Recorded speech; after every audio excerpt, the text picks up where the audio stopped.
प्रिय छात्रों, आज हम आप लोगों को पुनः जीवन सूत्राणी से जो कुछ श्लोक बचे हुए थे उनके अनुवाद बताने चल रहे हैं। और मैंने आप लोगों को जो है संभवतः वाराणसी नामक पाठ से लेकर के और अंतिम पद पाठ जो है आपका जीवन सूत्राणी जो था उनसे सभी मैं श्लोकों के लगभग बता चुका हूँ। करीब 4 से 8 श्लोक और बचे होंगे जो कि आप लोगों की मैंने आपके संस्कृत परिचायिका के अंतर्गत श्लोकों को मैंने पूरा कर दिया। अब ये कार्य आप लोगों का है। आप लोग बड़ी मेहनत के साथ उसको आप अभ्यास करें, क्योंकि वैसे भी बताया गया है कि अभ्यासेन विद्या वर्धति, विद्या अभ्यास से बढ़ती है।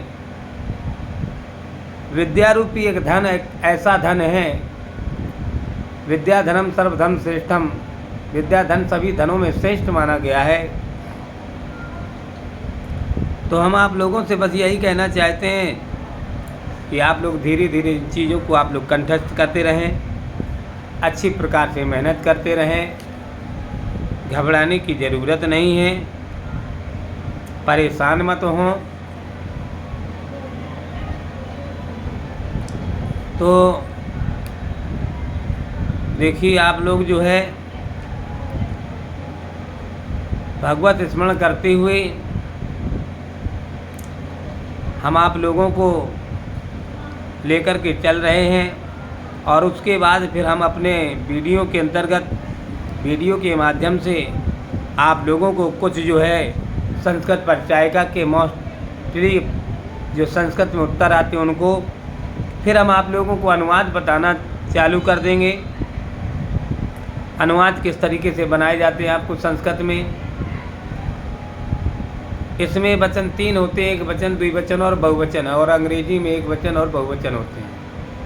First person, second person, third person. अगर उस हिसाब से पर्सन के हिसाब से चलते हैं तो वहाँ भी 3 प्रकार के होते हैं पर्सन। तो कहते हैं कि अतुलित बलधामम श्रवणशैलाभिधेयं धनुजवन कृशानुम ज्ञानिनामग्रगण्यं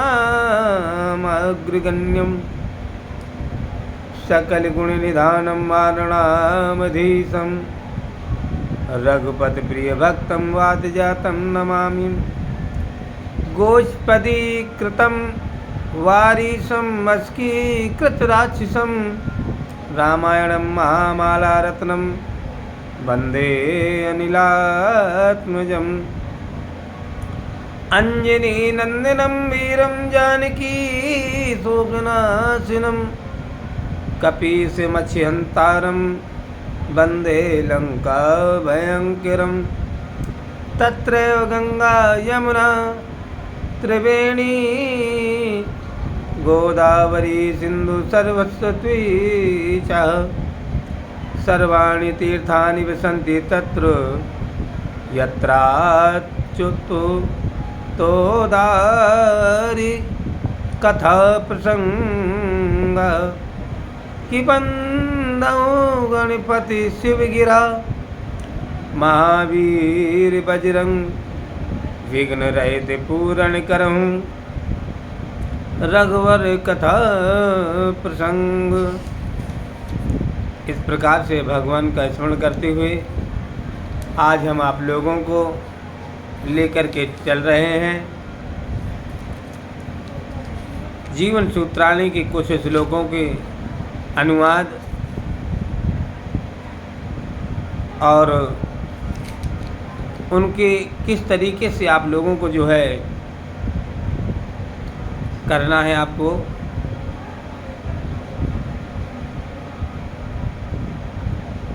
तो आप लोग जो है इस तरीके से आप लोगों को जो है कार्य करना है। अच्छी प्रकार से कार्य करते हुए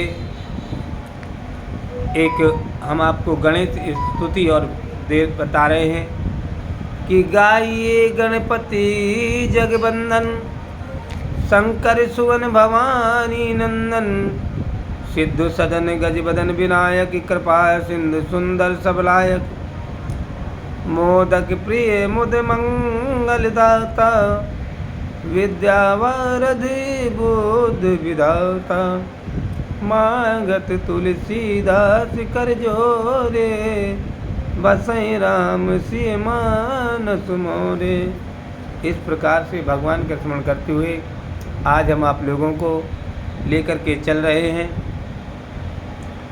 तो देखिए, सबसे पहले आप लोगों का एक श्लोक है, उस श्लोक में दिया गया है कि धन्यानाम मुहत्तम किस्वित धनानाम स्यात् किमुत्तम, लाभानाम उत्तम किम स्यात्, सुखानाम स्यात् किमुत्तम। तो सबसे पहले आप संकेत डालेंगे, संकेत में डालेंगे धन्यानाम मुहत्तम dot dot dot dot dot dot किम उत्तम, किम महत्तम। संकेत के बाद आप लिखेंगे संदर्भ, संदर्भ में आप लिखेंगे, इस संदर्भ में क्या लिखा जाएगा कि प्रस्तुत श्लोक हमारी पाठ्य पुस्तक हिंदी के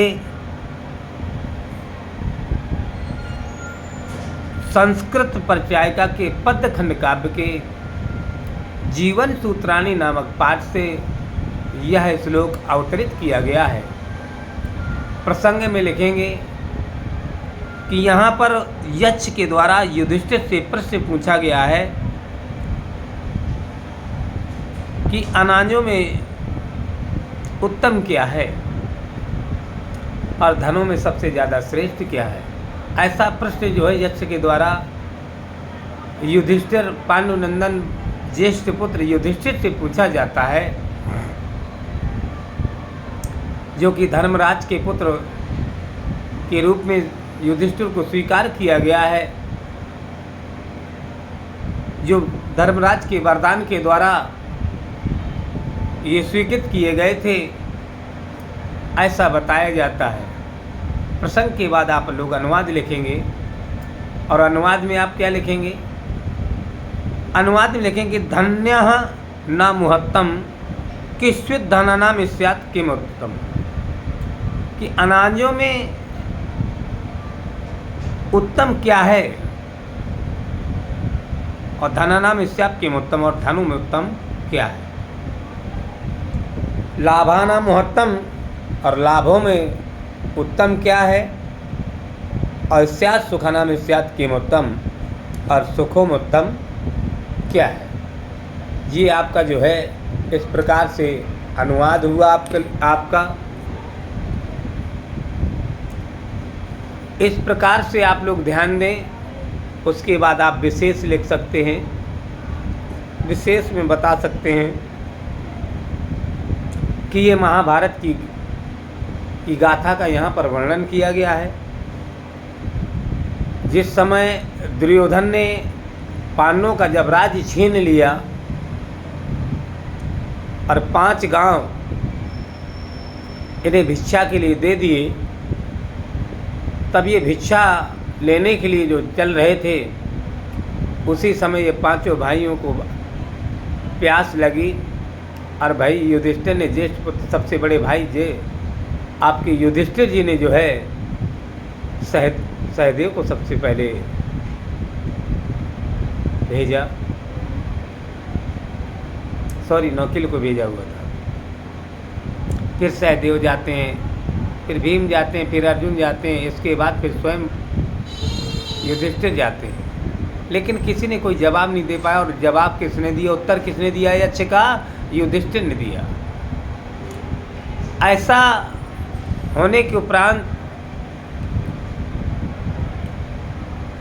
जब उन्होंने ये उत्तर दिया कि प्रश्न पूछा युधिष्ठिर से कि हे युधिष्ठिर, ये बताओ कि अन्नों में उत्तम क्या है और धनों में उत्तम क्या है, लाभों में उत्तम क्या है और सुखों में उत्तम क्या है। तो दूसरा श्लोक आता है आपका, अगर एक साथ आया तो पूरा आगे के शब्द से लेकर के नीचे के शब्द तक संकेत हो जाएगा, डॉट डॉट करते हुए। समझदार हैं, अब आप लोग समझ गए होंगे। और यदि अलग अलग तरीके से अगर आता है तो आप अलग तरीके से आप करेंगे। वो क्या है कि दूसरा श्लोक है आपका कि धन्यानाम महत्तम दाक्ष्यम धनानाम महत्तम श्रूयतम लाभानाम श्रेयमारोग्यम आरोग्यम सुखानाम तुष्टिरुत्तमः। तो कहते हैं, तो सबसे पहले आप संकेत डालेंगे धन्यानाम महत्तम डॉट डॉट डॉट डॉट तुष्टिरुत्तमः। उसके बाद आप जो है लिखेंगे प्रस्तुत श्लोक, संकेत के बाद संदर्भ लिखेंगे। प्रस्तुत श्लोक हमारी पाठ्य पुस्तक हिंदी के जो है संस्कृत परिचायिका के पद्यखंड काव्य के जीवन सूत्रावली नामक पाठ से यह श्लोक लिया गया है। उसके बाद आप प्रसंग लिखेंगे कि यहाँ पर जो है युधिष्ठिर के द्वारा यक्ष को जो है उत्तर दिया जा रहा है, इसका वर्णन किया गया है। फिर आप अनुवाद लिखेंगे और अनुवाद में आप लिखेंगे क्या, धन्यानाम महत्तम दाक्ष्यम। तो कहते हैं कि अन्नों में उत्तम क्या है, उन्होंने पूछा था। तो महाराज युधिष्ठिर बताते हैं कि अनाजों में उत्तम जो है चतुरता होती है। यदि खेती करने वाला व्यक्ति किसान यदि चतुर नहीं है तो वो कभी अनाज उपजाऊ नहीं कर सकता है। तो अनाजों में उत्तम क्या है, चतुरता है, दक्षता जिसको कहते हैं दक्ष। दक्ष मान होता है निपुण होना, चतुर होना। और फिर कहते हैं धन्यानाम महत्तम श्रोतम। क्या कहते हैं, धनों में उत्तम क्या है, तो धनों में उत्तम शास्त्र उत्तम बताया गया है। शास्त्र जानते हैं, ज्ञान, वेद पुराण शास्त्र, जो यदि आप वास्तव में ज्ञानी हैं तो आप चाहे जहाँ चले जाएं आप कभी भूखे नहीं रह सकते हैं। उसके बाद बताया गया लाभानाम श्रेयम आरोग्यम। और लाभों में उत्तम क्या है, तो जो बताया था यक्ष ने जो प्रश्न किया था, तो यक्ष को उत्तर दे रहे हैं महाराज युधिष्ठिर, कह रहे हैं कि महाराज लाभों में सबसे उत्तम जो है क्या है, निरोगी होना चाहिए। यदि व्यक्ति कैसा है, स्वास्थ्य उसका उत्तम है, निरोगी है, शरीर से अच्छा है, तो लाभ ही लाभ है। और सुखों में उत्तम क्या बताया गया था, सुखों में उत्तम क्या है उन्होंने पूछा था। तो यहाँ पर महाराज युधिष्ठिर का कहना है कि सुखों में उत्तम सबसे जो है ज़्यादा क्या है, संतुष्टता होना चाहिए। यदि आप संतोषी हैं तो है आप हमेशा क्या हो गए, आप सुखी रहेंगे। कैसे रहेंगे, सुखी रहेंगे। इसी प्रकार आपका जो है एक श्लोक और आपका दिया गया। अब आप लोग दिमाग लगाएं, मैं अब आप लोगों को खाली जो है श्लोकों के अनुवाद बता दूंगा, संकेत वही करना है।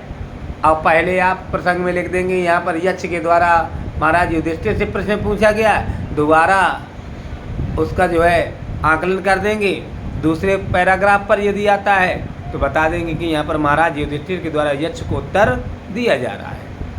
इस तरीके से जो है आपको ये प्रसंग के बारे में बता देना है और किसका वर्णन किया जा रहा है उनका थोड़ा सा स्वरूप ले लेना है। इस तरीके से आप ध्यान दें तो आप जो है कहते हैं कि पुनः श्लोक दिया गया, किम नो हित्वा प्रियो भवतु किम हित्वा न शोचति, किम नो हित्वा प्रियो भवतु किम हित्वा न शोचति, किम नो हितार्थवान भवतु किंतु हित्वा सुखी भवेत्। क्या कहा गया है कि मनुष्य क्या छोड़ करके प्रिय हो जाता है, किम नो हित्वा प्रियो भवति। ऐसी कौन सी चीज़ है, युधिष्ठिर से यक्ष पूछ रहे हैं और कह रहे हैं कि हे युधिष्ठिर, ऐसी वह कौन सी चीज़ है जो कि किस चीज़ को छोड़ करके मनुष्य सभी लोगों का प्रिय हो जाता है। और कहते हैं किंतु हेत्वा न सोचते, और मनुष्य क्या छोड़ करके कभी शोक नहीं करता, कभी सोचता नहीं है किम्नु हितार्थवान भवति। और मनुष्य क्या छोड़ करके क्या हो जाता है, हितार्थवान अर्थात क्या छोड़ करके मनुष्य धनवान हो जाता है। आप किन्नु हेत्वा सुखी भवेत, और मनुष्य क्या छोड़ करके संसार में सुख अनुभव प्रतीत करता है। तो कहते हैं ये चीज़ उन्होंने यक्ष ने युधिष्ठिर से पूछी, तो यक्ष को जो है जवाब देते हुए कह रहे हैं, कौन कह रहे हैं, महाराज युधिष्ठिर।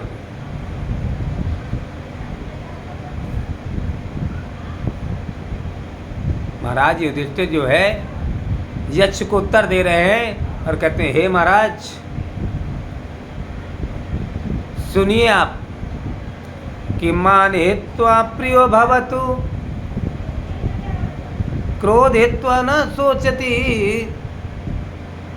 काम हितार्थवान भवति लोभम हेत्वा सुखी भवेत्। मान हेत्वा प्रियो भवति क्रोध हेत्वा न सोचति काम हितार्थवान भवति लोभम हेत्वा सुखी भवेत्।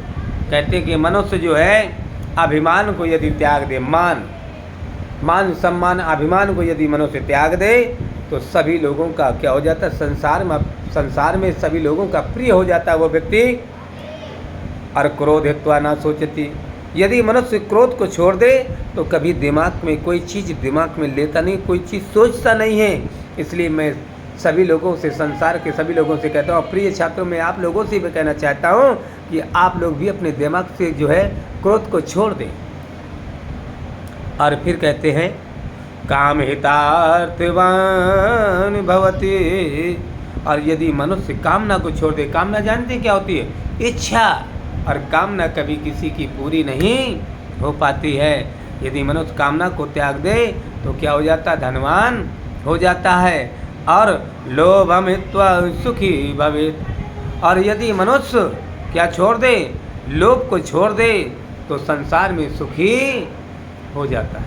यदि मनुष्य लोभ को छोड़ दे तो क्या है, संसार में सुखी हो जाता है। इसलिए प्रिय छात्रों, मैंने आज सभी लोगों को अपने संस्कृत परिचायिका के जितने भी श्लोक थे, मैं उन सभी श्लोकों का अनुवाद बता चुका हूँ। और आप सभी लोगों का जो है से मैं यही कहना चाहता हूँ कि हमारे वीडियो को जो है आप लोग जो है क्या करें, शेयर करें, हमारे चैनल को सब्सक्राइब करें। आप सभी लोगों का बहुत बहुत धन्यवाद। जय जय श्री राधे राधे।